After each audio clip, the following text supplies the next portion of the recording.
You know what? I'm tired of the constant disrespect. You're staying out all night. You don't respect me. You're with these women over and over again. You're not recognizing me as the partner and as your woman. And it seems like that you just out here doing anything, but I'm just sitting here being faithful. And to her defense, I get it. And to the defense of her again, girl, it's time to stop.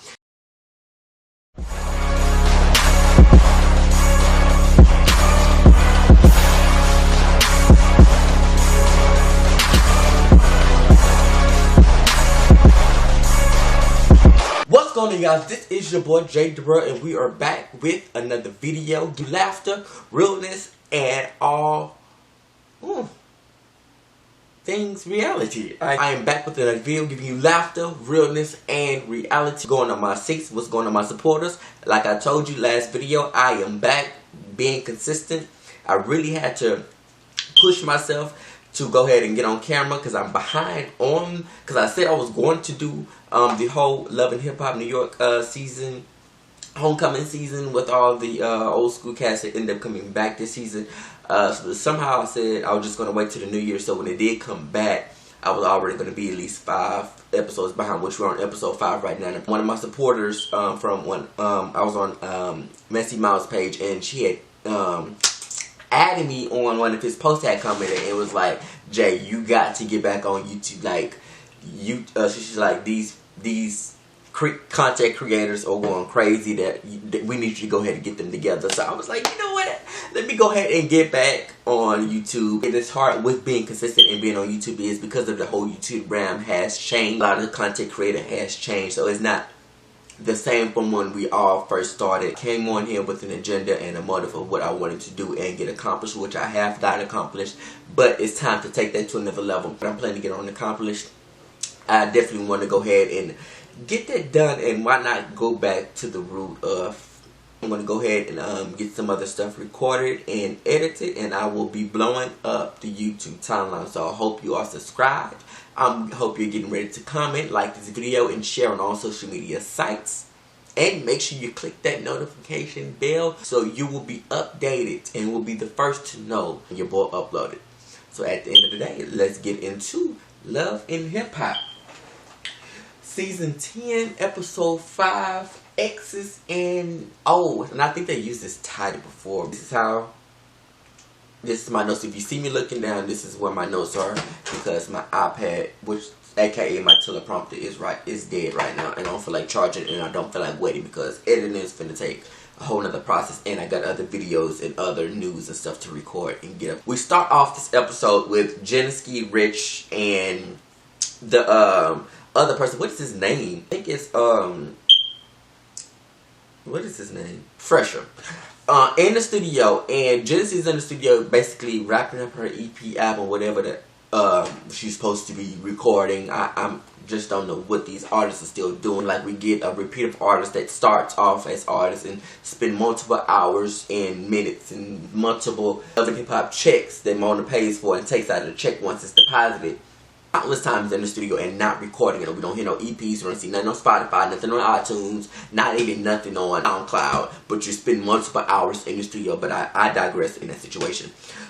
Basically, they're in the studio discussing what took place at Jeniski's showcase. So I'm guessing there was a bit of an altercation. I didn't get a clarity on a previous episode because I decided to go ahead and watch this episode and get that out, and I will go ahead and backtrack and watch other episodes. So Jeniski is telling Fresher that, hey, you know what, my main focus is the music. My main focus is getting my career off the ground and going here. So you, your wife, your baby mama, whoever you have a problem with or you have not settled, you need to first let her know that, first of all, we ain't that cool. We ain't sleeping together. We're not having no type of sexual intercourses or anything of that nature. So you might want to check your girl, because if I come back and she shows up at another one of my showcases and she does not have this clarity, then it's going to be a major problem. I kind of don't want to do that because I don't want to mess up any future businesses that, or any producer that may come to the show. But I need you to get on hand of that. And this gives me this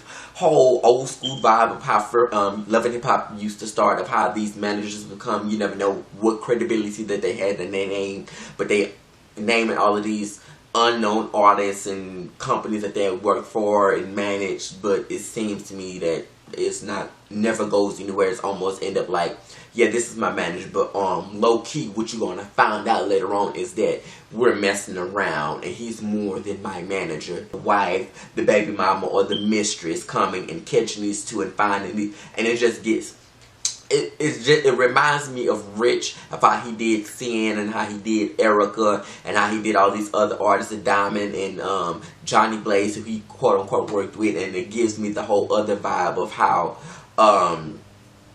his friend, I forgot his name already, how they kind of orchestrate. It gives me these old washed up, rewinded storylines that we use with new people just to keep it. Just because it's new and new people, that mean we're not going to recognize the same foolery. It's basically letting her know, hey, I'm not with that. We need to get that taken care of. Let her know. And on the back end, she's like, the wife or the girl who he's been with for 20 years, she's very insecure, so you can tell he done played over her and played her for pretty much half of the whole 20 years that they were together, and I don't even know if they even married. Give me Jim and Chrissy vibes as far as relationship goes, but that's neither here or there. The next scene we roll into Jonathan and Juju meets up at Sin's house for karaoke. And Jonathan takes the time, and I'm thinking that Jonathan's role is going to be a Carly Red role this season because he's not giving us a big storyline. Not that he have ever given us a storyline other than, I think, season before last season, when he talked about what took place with him and his mom, how his mom sent him off to this type of facility to try to pray him out of exorcism with him being gay. Basically, he's giving us a Carly Red role play where he's just either being the bone carrier, being very extra, and being very messy in a sense. So he's basically, it's Sin, Juju, and Jonathan. They meet at the apartment and discuss what happened previously about Erica Mena basically playing messy matchmaker with Joe and Tahiri, and Sin didn't like it, and I'm like, why is this even a discussion? Like, we understand the tie, we understand what you guys are trying to throw in our faces about bringing Tahiri back because she's old school, and then having Erica in there and then having Sin there. But it's like, they really don't want to film with each other. They're just doing it to get a check. And really, even while Juju was even discussing the whole thing, and she never even really had a full conversation unless she said more and they cut it out to just give us this 30-second scene before it so that it prepares for them meeting up, which I'm going to discuss later on in the video.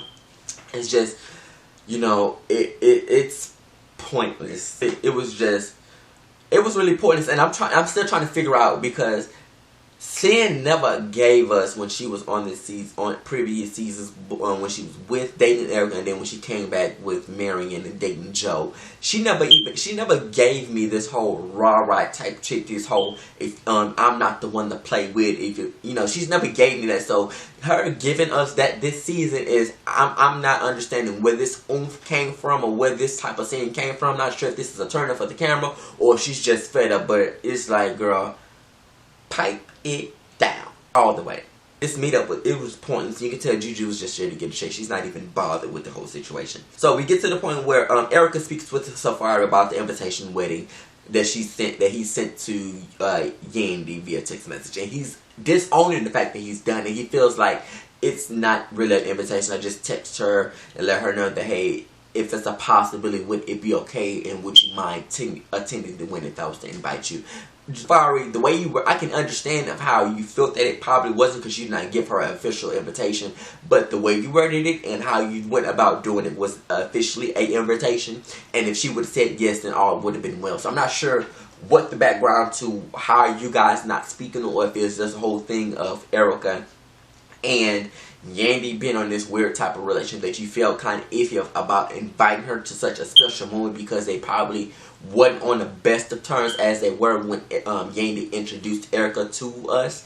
So the next thing we get to is Fresher arguing with his girl, partner, wife, companionship, whoever he decides that he wants her to be in the moment, and she is berserk and she's going crazy. The fact that he's not recognizing her as a partner in the management company or whatever the whatever they got going on with him managing Geneski, and she's like, you know what, I'm tired of the constant disrespect. You're staying out all night. You don't respect me. You're with these women over and over again. You're not recognizing me as the partner and as your woman, and it seems like that you just out here doing anything, but I'm just seeing here being faithful.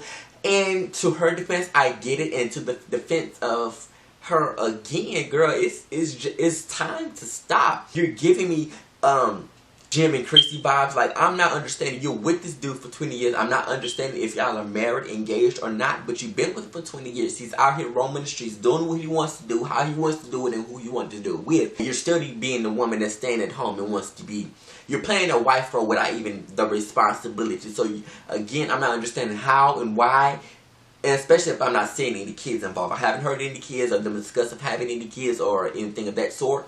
So I'm not understanding why 20 years later you're still continually being disrespected by him and by his actions. And now you're on television every Monday night at 9 p.m. Central on VH1 and being disrespected into millions and millions of people. I just don't get it. But then at the end of the day, I don't have sympathy for you, because you can easily pack up your bags and go. What's really going on? Because I'm not understanding the mindset of really the argument. I feel like it was just why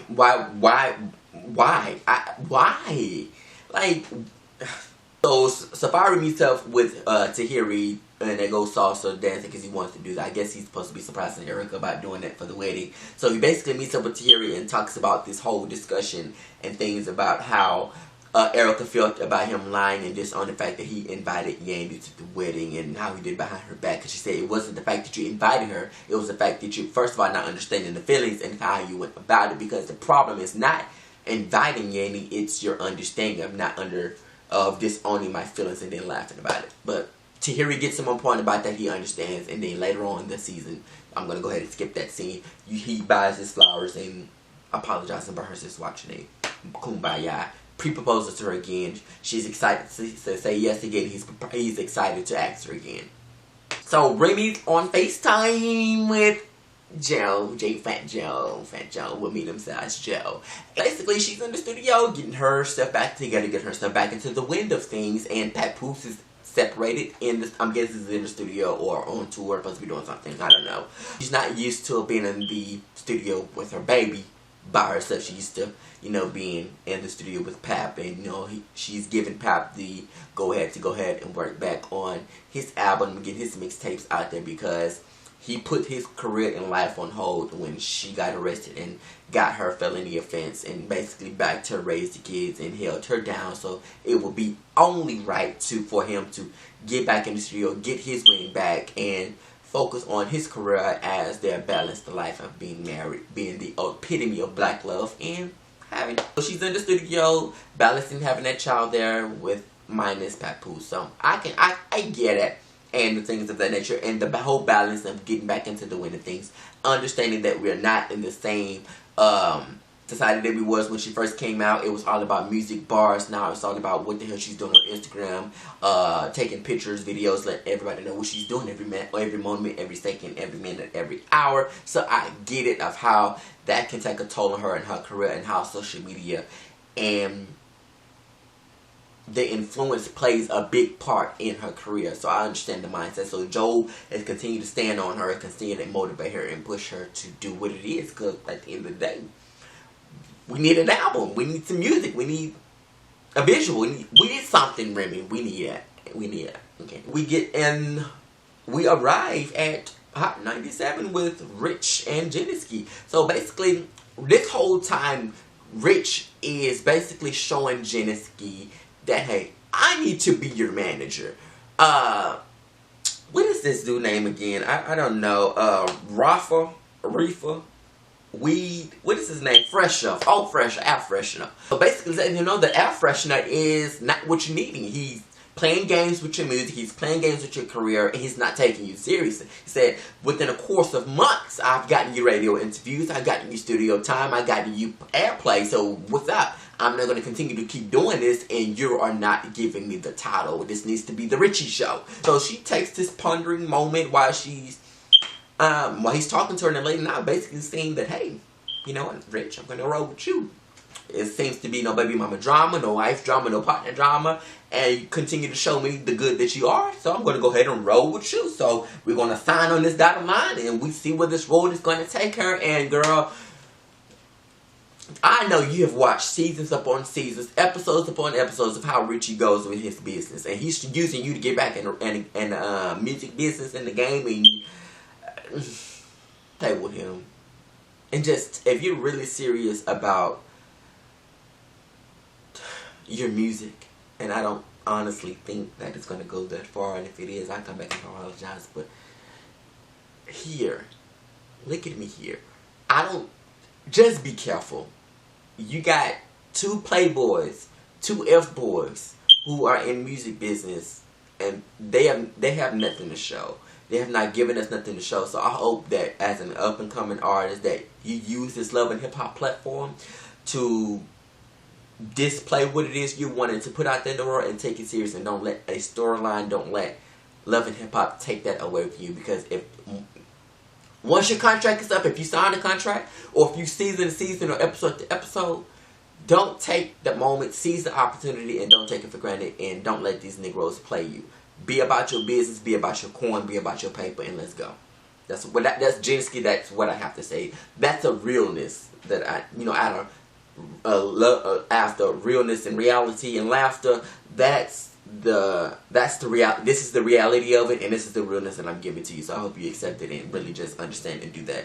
So we're gonna arrive at this last ending scene when Jonathan pegs this meetup between Santa and Erica, and I'm just over it, just as Erica was. You know, me and her have never kind of like seen eye to eye as far as her being a cast member on Love and Hip Hop, because I just wasn't here for a lot of her antics.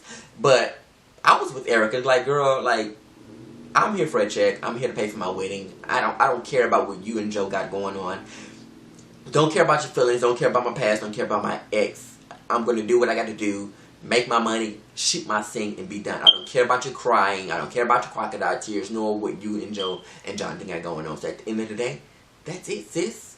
Deuces, whatever. Sam start crying and give us these whole crocodile tears that she used to do when they were together. And Erica, she's like, I'm not here for it. I'm planning a wedding. I don't care about your relationship. I don't care about what we had. And Jonathan's like, I hate to say it, but you guys have a chemistry and it's kind of a weird vibe. You guys were intimate with each other. And Erica was like, okay, like, mejor, like, I'm getting ready to get married in a couple of episodes. And I don't care what she got going on. And I was with Erica, but it was that, So at the end of the day, y'all, that was that. It really didn't give us a lot. So I hope you guys still like the video and just happy that your boy's back on these YouTube streets. But that was season 10, episode 5, X's and O's from Love and Hip Hop New York. This is your boy J.DAREL, and I'm stepping out of the sanctuary, and we're giving you laughter, realness, and reality. Make sure you like this video, thumbs this video up, and make sure you comment under the video. Share on all social media sites, and your boy will be back on another edition of J.DAREL with recapping reviews with J.DAREL.